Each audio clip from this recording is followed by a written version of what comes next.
Assisting Shavasana at the end of class is one of the greatest benefits you can offer your students. Let's see how to set them up first. So we'll start with the quarter fold of the blanket. This will go underneath of their head, and we'll just roll up the edge just a little bit to roll underneath their neck. If you'd rather have a little bit more support underneath the back of the head, you can double the thickness of the blanket. Now we're pressing down the shoulders and the arms, getting her nice and grounded. You can also wrap the sides of the blanket up to snuggle around the head if you wish.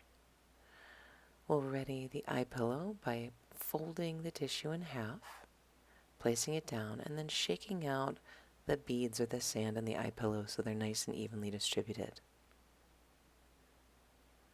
The other two eye pillows we'll place in her hands to help her ground. And then coming around to the lower body, we'll set up a more restorative position for the legs. Bend the knees with both hands and then hold both knees with one of your hands so they don't have to hold their legs up. Slide the bolster underneath and then slide the legs out, knees right on top of that bolster. And the other bolster goes on top of her thighs to ground her further.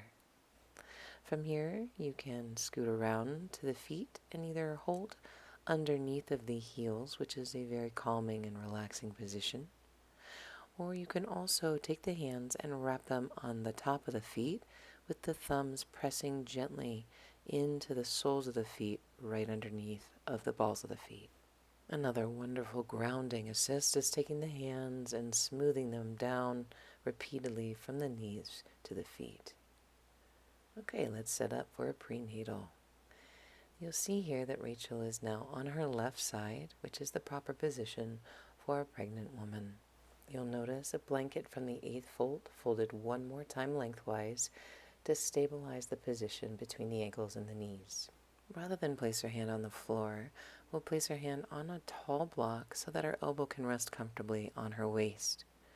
You'll see that her shoulder is underneath of her with the palm facing upwards, and a blanket is supporting that arm. Her hips are on the floor, but her torso is on the bolster, and then you can place another bolster or a blanket underneath her head. From here, we can put the hands in different positions, either on the head, the back of the neck, shoulder, hip, and knee.